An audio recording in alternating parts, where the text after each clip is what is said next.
because I don't like rodents, I don't like insects, but it was a job and it paid the bills. So I would spend my days crawling under houses. I had gotten a call that I needed to go to this house that was having some problems, and so probably about 5 o'clock when I arrived there. Yeah, I pulled up to the house and Jerry met me there. It was one of his rental houses. Matt was different from the beginning. He was a nice guy.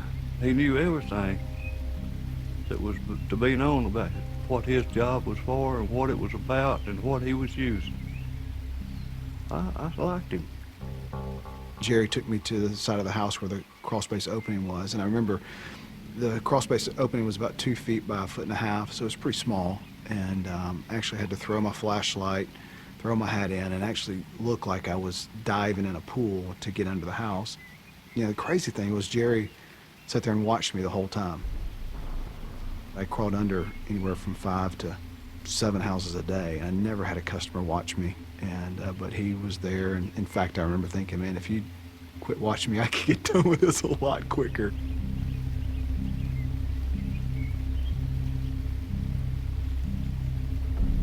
Crawled under that first support beam, was making my way to the second support beam, and when I got ready to crawl under that second support beam, this is the point at which I came in contact with a 110-volt wire.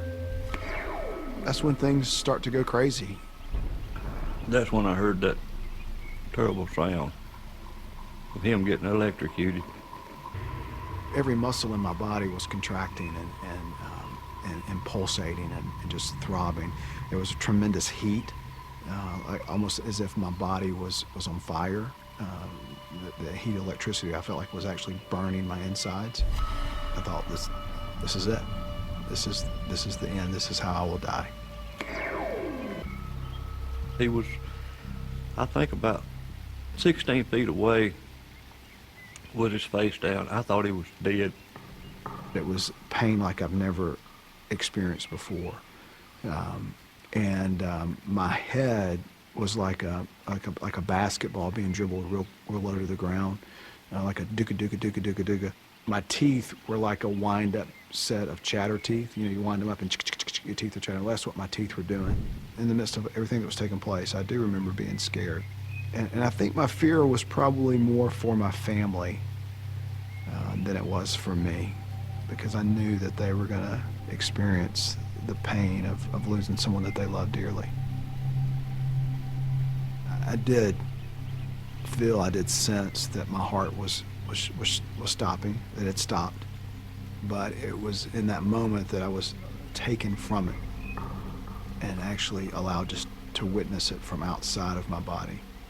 I began to realize that this is the end. This is it. This is that dying experience. And I've always wondered, how's it going to happen? Well, here it goes. At that point is when everything went to the supernatural. I experienced the very real plane of a 39-year-long life movie being played, where I was allowed to literally see my life flash before my eyes. I saw image after image, and what I saw was the faces of people that I'd had the opportunity to know and have relationships with over the years. But what I vividly remember is at the end of this movie, I remember seeing the face of my wife and my 3 kids. And one of the reasons I exist is to be a dad and be a husband to my family. I knew I had to get to Matt. I was the only hope he had. And a slim one at that.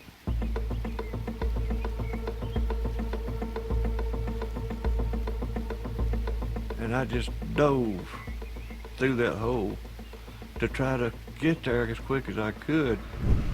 As I'm experiencing the movie, I'm actually experiencing the very real presence of God.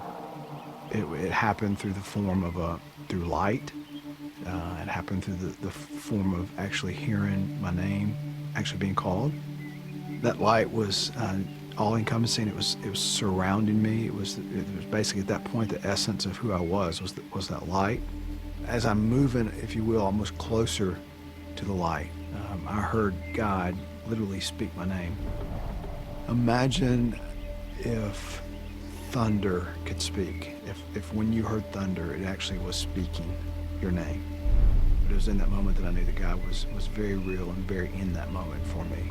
When I saw the encompassing light, when I heard my name being called by this powerful voice, is when everything stops.